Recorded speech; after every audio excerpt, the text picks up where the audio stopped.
بسم اللہ الرحمن الرحیم. السلام علیکم. آج ہمارا 15th لیکچر ہے. پاکستان اسٹڈیز کا سیکنڈ لیکچر ہوگا. فرسٹ ہم لوگوں نے انٹروڈکٹری لیکچر لے لیا ہے. اسٹارٹ. ہمارے پاس یہاں پر کنٹینٹس ہیں. سیکنڈ سلائڈ میں اس میں ہم نے جو پڑھنا ہے وہ یہ ہے کہ پری اسلامک عرب ہند کنیکشن کا تھا آپس میں. اسلام سے پہلے کیا عرب کے لوگ ہندوستان کے بارے میں جانتے تھے، اویئر تھے انڈین کلچر سے، انڈین لٹریچر سے، جیوگرافیکلی کیا ان کا آپس میں لنک تھا. تو ہم دیکھتے ہیں کہ ہمارے پاس یہاں پر بہت سی چیزیں ہیں جن میں سے ہمیں یہاں پر لکھا ہے کہ جو عرب کے جو لوگ تھے، جب اللہ وہ ان کا ایک نیویگیشنل جو انٹرسٹ تھا جو ہمیں پتہ کرنا، نیویگیشنل انٹرسٹ دنیا کو دیکھنے کا، نئے نئے علاقے ایکسپلور کرنے کا، ڈسکور کرنے کا، یہ انٹرسٹ ان کو بہت یونیک ایریا، جن میں سے ایک ایریا انڈین سب کانٹیننٹ کا بھی تھا. چونکہ انڈین سب کانٹیننٹ کا بہت زیادہ حصہ سی پورٹ ہے، تو کمرشل لنک تھا ان کا، آپس میں تجارت ہوتی تھی، ٹریڈ تھی، ایکسپورٹ امپورٹ تھی. یہاں سے اسپائسیز وغیرہ، جو کہ انڈین اسپائسیز بہت زیادہ فیمس ہیں، عرب جاتی تھیں اور عرب سے بہت زیادہ تاجر سامان لے کر یہاں آتے تھے. جیسے کہ ہم لوگوں نے دیکھا ہے کہ ہمیں ملتی ہیں چیزیں، ذکر ملتا ہے عود ہندی، مشک، پھر اس کے علاوہ ہندی تر تلوار کا ذکر ملتا ہے ہمیں، جو عربین پوئٹری جو سی ہے، خاص طور پر جو ڈارک ایجز کی ہے، جسے جاہلیت کا دور کہا جاتا ہے، عربی جاہلی کہا جاتا ہے، اس کے اندر ہمیں ہندی تلوار کا ذکر ملتا ہے. پھر چونکہ عرب جو سا تھا ایک بفر اسٹیٹ کے طور پر کام کرتا تھا رومن اینڈ پرشین امپائر کے درمیان میں، تو بہت ساری چیزیں جو سی ہیں یہاں سے ٹرانسفر ہوتی تھیں پرشیا کی طرف بھی اور رومن امپائر کی طرف بھی. تو ایک روایت ہے، یعنی صحیح ہے یا غلط ہے، اس کے بارے میں کہا جاتا ہے کہ حضرت عیسیٰ علیہ السلام کو، جو کہ نعوذ باللہ من ذالک ہمارے ہاں تو نہیں ہے کہ ان کو سلیپ دی گئی، ان کے ہاں عیسائیت کے ہاں ہے کہ حضرت عیسیٰ علیہ السلام کو پھانسی دی گئی، تو ان کو جو کفن پہنایا گیا تھا وہ ہندوستان ہی سے آیا تھا، جو کپڑا یوز کیا گیا تھا. پھر آپ کو پتہ ہے کہ جب کمرشل لنک ہوتا ہے تو پھر ایک قسم کا کلچرل انٹرکورس پیدا ہو جاتا ہے. لوگ ایک دوسرے کو جانتے ہیں، ان سے کھلتے ملتے ہیں، کاروبار کرتے ہیں، تو جب ان کی زبان بھی سیکھتے ہیں، ان کے ادب کے بارے میں بھی جانتے ہیں، ان کے کاسٹیومز، ان کی ڈریسز، ان کے جو کنسٹرکٹیو جو بلڈنگز کے جو اسٹرکچر جسے کہتے ہیں ہم، وہ ان کے بارے میں جانتا ہے. کاروباری لین دین کے معاملات کو سمجھنے کے لیے اس کو ایک دوسرے کی جسے کہتے ہیں ایک رہائش کا بندوبست کرنا پڑتا ہے، سیٹلمنٹ کرنی پڑتی ہے مرچنٹس کے لیے. تو یہ سب کچھ جو سا تھا ان کے دور میں ہوتا تھا اور یہ چیزیں ڈیولپ تھی ان کے پاس. ہم ان کے بارے میں ذرا تھوڑا سا ان ڈیٹیل پڑھیں گے کلاس میں. اچھا، سب سے دوسری بات یہ کہ ہسٹری کو جب بھی پڑھنا ہو، خاص طور پر اسلامک ہسٹری کے بارے میں، تو ہمیں کچھ چیزوں کے بارے میں پریکاشنری میجرز لینی چاہیے. ہمیں یہ بی کیئرفل رہنا چاہیے چند پوائنٹس کے تحت وجہ سے کہ جب بھی آپ کوئی ویسٹرن اسکالر کو پڑھیں گے جو کہ نان مسلم ہے، تو آپ دیکھیں گے کہ انہوں نے مسلم ہسٹری کو بہت ہی جو ہے نا مس ریپرزینٹ کیا، اس کو صحیح طرح ایکسپلین نہیں کیا، بائسڈ ہو کے کیا ہے بات، ان بائسڈ نہیں ہوئے. انہوں نے یہ کہا کہ زیادہ تر جو مسلمان حکمران تھے وہ دین کی پرواہ نہیں تھے کرتے. ان کا اپنا مطمع نظر کیا تھا؟ صرف اور صرف اپنے امپائر کو، اپنی سلطنت کو ایکسپینڈ کرنا، ایکسپینشن آف امپائر. اور اس کے لیے چاہے ان کو مسلمانوں سے لڑنا پڑے وہ لڑتے تھے، چاہے ان کو ہندوؤں سے لڑنا پڑے وہ لڑتے تھے، چاہے کوئی بھی کمیونٹی تھی اس دور میں جہاں پر بھی جاتے تھے انویژن انویژن کے لیے وہ کرتے تھے. پھر یہ کہ وہ کہتے ہیں کہ جی اسلام زبردستی پھیلا ہے، تلوار کے ذریعے پھیلا ہے. تو یہ سب چیزیں جو سی ہیں انہوں نے اپنے آج کے دور میں وہ کہتے ہیں کہ جی پہلے زمانے میں جب وہ آئے تو انہوں نے ہندوؤں کو بڑی پوزیشن دی اپنی سلطنت کے اندر. ایسے اکبر تھا، اس نے بڑا ہی ایک اعلیٰ مقام دیا ہوا تھا ہندوؤں کو اپنے اندر.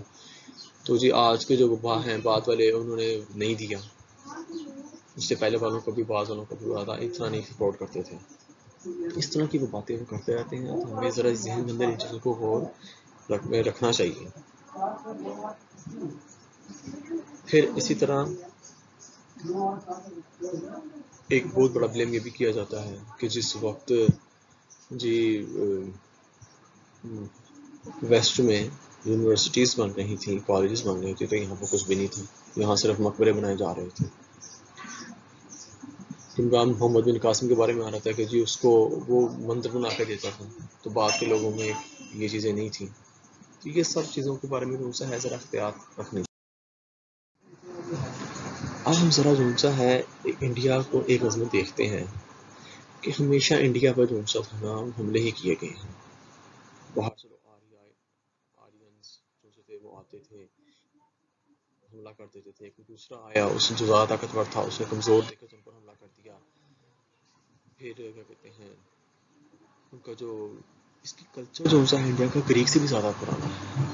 یہاں تک کہ آپ دیکھتے ہیں کہ ودیا کا جو لفظ انڈین لینگویج میں ہے، ہندی لینگویج میں ہے، وہاں وہ ہمیں گریک کے اندر ویڈیو کی زبان میں ملتا ہے، لفظ میں ملتا ہے.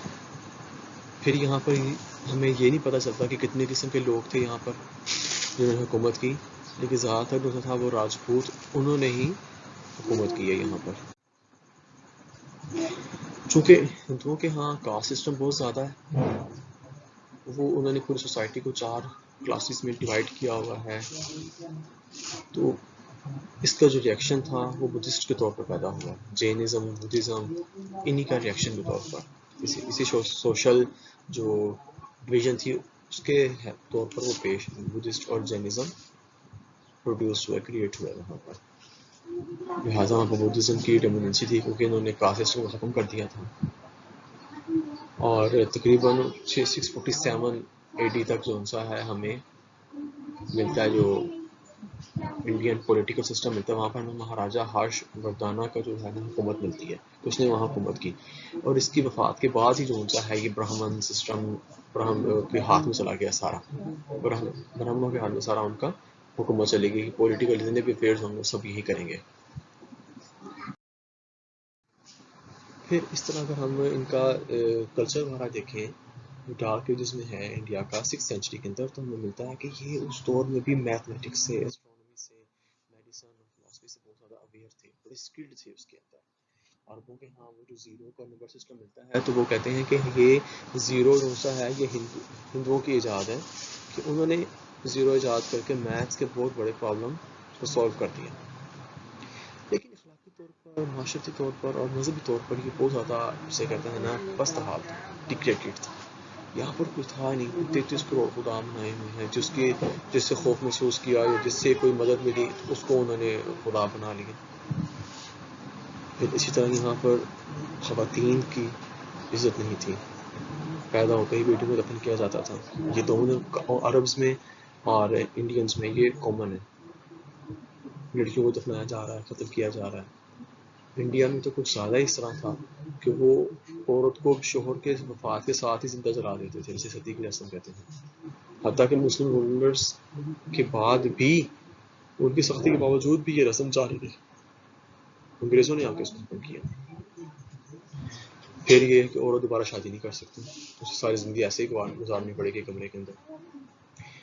جس طرح پہلے بتایا کہ ان میں سوشل ڈویژن تھی، برہمن سے کشتریز تھے، ویش تھے اور شودر تھے. شودر کو کہا رکھتا کہ اس نے تینوں کی خدمت کرنی ہے، یہ بھگوان کے پاؤں سے پیدا ہوئے ہیں، مطلب کا کام ہی خدمت کرنا ہے. پھر برہمنس کو ہر طرح کی فیسلٹی تھی، وہ ٹیکسز سے فری تھے، ان کو سزائیں نہیں دی جاتی تھی، وہ جو مرضی چاہتے تھے کرتے تھے. چھوتے روزے تھے وہ کسی بھی طرح پر ہم اس کے ساتھ کمیونلائز نہیں ہو سکتے تھے، وہ بیٹھ نہیں سکتے، بات نہیں کر سکتے تھے، برہمنوں کی باتیں نہیں سن سکتے تھے کہ وہ جو اونچا ہے ڈال دیا جاتا ہے، ظلم بہت زیادہ تھا، کرپشن تھی، برے حالات تھے سوشلی، فائنینشلی، اکانومیکلی، جس کا جتنا زیادہ زور تھا وہ اتنا ہی غریبوں پر اور مظلوموں پر ظلم کر کے تو اپنی بات منوا لیتا تھا. ذرا مسلم کنٹریبیوشن اب ہے وہ کیا تھی تاکہ ہمارا نیکسٹ لیکچر کے ساتھ یہ کنیکشن ہو جائے.